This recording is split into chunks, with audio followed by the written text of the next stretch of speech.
professionalism behind it now, and I think that's to be admired.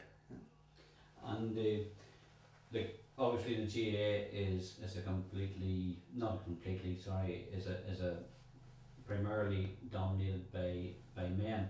But what role do you see for women in the GAA and indeed the clergy in the churches?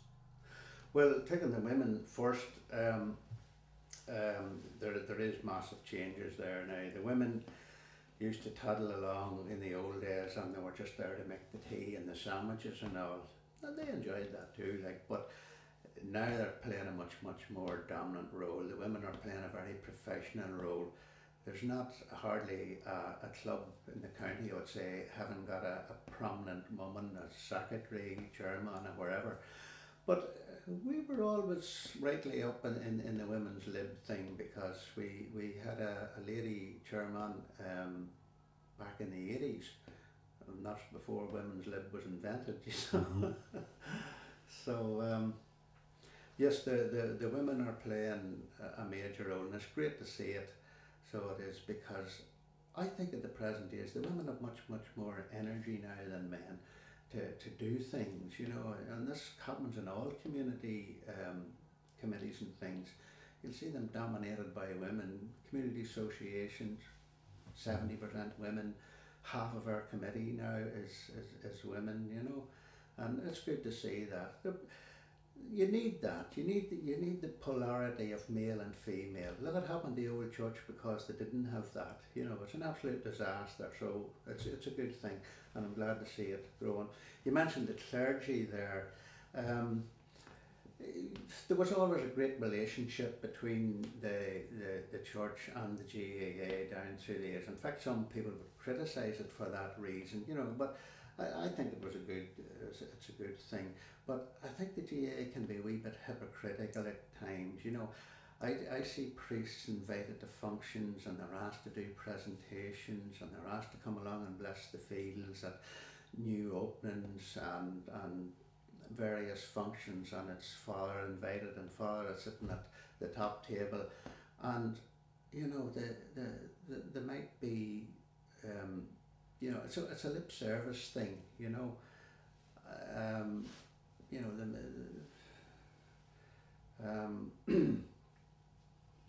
for instance, one of the things that annoys me here that, you know, I think we should have at least make some effort for half a day on a Sunday. I don't think GAA should have fixtures on a Sunday morning. I think that should be left for family life to go to their family worship wherever they want to go, at least that. I don't think the GAA, but in this county we have got even schoolboy fixtures at 11 and 12 o'clock in the morning, you know, which I don't think. I think that's sacred. They could just stay out of that. There's plenty of other time to play matches and things, but that's only my opinion, of course. And in our own club, I know we had a few members of the clergy involved directly in the club. I'm thinking of along the lines of Father Pat and Father Hackett, I think, was involved in the club. Have you any memories of them as players? Oh, I do indeed. Like, I mean, we mentioned the clergy there. There might never have been a team in Lissamon only for a very energetic priest here back in the 70s. Father Pat Cassidy came here, and there was no club in the area at the time. But he saw the youth there, and he saw they were energetic and raring to go, and the first thing he did was he acquired a patch of land, and we stuck a set of goal posts up in it, and the club grew out of that, you know, and his efforts, and definitely, and that was the same in a lot of clubs throughout the county, you know, where the local priest would have had a very big influence on it and getting things up and running. You know. And naturally, there's someone part of Armagh and obviously part of the north of Ireland. Can you have any memories of being a GAA member in the Six Counties? Yes, indeed, very much so. This is one that our southern brothers in the GAA, you know, they would find it very difficult to understand and all, particularly during the Troubles and all here. First of all, I've got to, the GAA was a great binding organisation for the nationalist people after partition in Ireland, because the nationalist people in the north here were living under a hostile government that didn't want one about the place type of attitude, and the GAA was one organisation where the people could express their identity and their culture through the GAA, and it was a great organisation for doing that. And it with the unionist government at that time viewed it with great suspicion, and many do to this day. And you know, it's not that long ago when we heard a government minister saying that the GAA was really the IRA play, which was a novel indictment to come out with. But slowly that's changed, and there's good progress been made, and I look forward to the day when the GAA is more cross community. And during the troubles there, it was very difficult being a GAA member. There was all sorts of dangers in the way. First of all, travelling to matches was difficult because, first of all, the army and the police were suspicious of the GAA, and this is an old historical thing going way back to the early troubles in the country, and they still treated them with suspicion. And if you were going to a GAA match, you were likely to be stopped and searched before you went away. I remember our own players being stopped and held for hours on the side of the road going to GAA matches. I also remember on 2 occasions going to matches ourselves, and there was shootings going on, and we had to turn back and didn't get to the match at all. And also there was a very dangerous time in the 70s and 80s, even training and having matches at all. There was some GAA matches attacked, and we used to have to, when the boys would be training, particularly on their lights in the winter's nights, we used to have to get somebody to stand by the switch of the lights, that if there was any attack or anything, the lights would be killed, and the boys were given orders just to scatter and run in all roads and directions. And there was all that type of thing. Even training was dangerous, you know. And thanks be to God, all that's behind us now, and the GAA has established itself very, very strongly, and it's still going from strength to strength, you know. But it was a very difficult thing in the north, which, as I say, our southern people wouldn't fully understand. You'd need to have been here. In these days of people getting paid for virtually everything they have to do, how does the GAA attract volunteers, and what roles is there for volunteers in our club? That's a very good question, you know, and it's one the GAA will have to address very, very seriously. It's you know, you don't have to go any further than our own club to look what we have that was built entirely by people using their own talents. Nobody looked payment, and the whole thing was put there voluntary. Now, how does an unpaid volunteer sit in the GAA beside a highly paid professional? It's going to be very, very difficult. You know, and there's more and more paid positions now in the GAA. It's a mighty big organisation, and you do need professional people to run it, there's no doubt about that, but there's more and more professional jobs being created now, and the payment of managers, which is not supposed to happen, but you know and I know and everybody knows it is happening.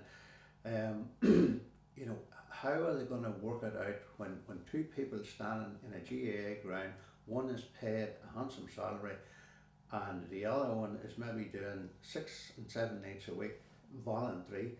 You know, what are they going to say to one another? Who's going to walk away and say, well, it's not worth my while here anymore? It's a question for the future that I don't know the answer. And you mentioned earlier on, Oliver, you know, your role as a player, but I know you were involved heavily in the official end of the club, representing our club at county level. What official roles did you hold within our club?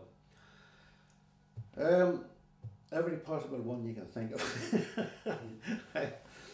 As I said, even during my playing days, I think I was chairman, doing chairman as well that time. I was, remember doing a register for a period. I would have been a committee member. I would have played a fair role in the new developments that we had, the new field and the building of the hall recently. Trying to get down funding and all would have been one of my contributions in the recent development of the new hall there. And as I said, I took various stints at managing the team, not really that successfully. Sometimes, you know, the local guy, you know, a stranger, somebody coming in is better appreciated. And I did training and stuff like that, and enjoyed it all, every minute of it, you know. I never got a penny for it. In the present economic climate, with people losing their jobs, etc., how does it affect the club at the present minute? Well, it's affecting all clubs at the minute. They tell me there's there's 5,000 or 6,000 young people leaving the country every month, and we have got that problem here too. Once the economical thing, you know, there's a lot of it's traditional. There was always a lot of immigration in Ireland, and it's really hitting our own club now big time. There's a lot of our boys in Australia and what have you, and not only that, but the running costs now. You mentioned professionalism earlier on there. Like the new generation of young people, they think professionally, you know, and the demands are quite professional that they make, you know.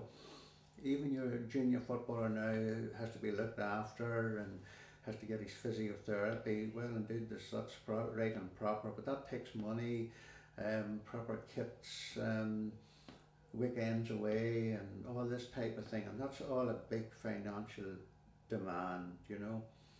And it's very, very, especially a small rural club like here, when you have a very small base for getting that money back in, finances, you know, just like everything else, other walk of life, it's going to be very, very difficult.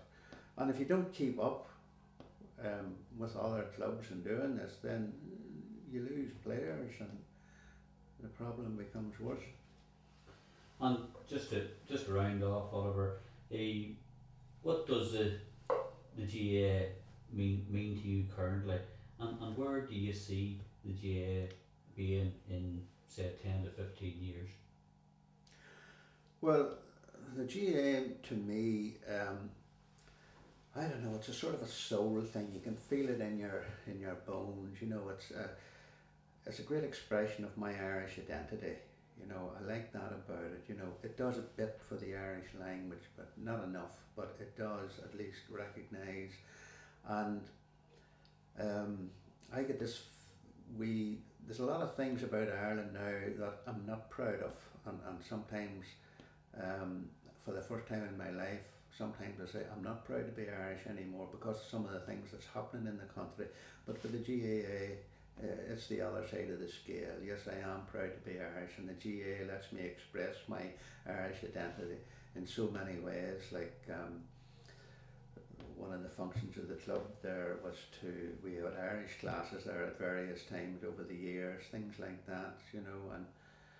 And our club ran Cayley's, and you know, there's that ethos about it, you know, which suits my personality down, and that's why I'm part of it. Like.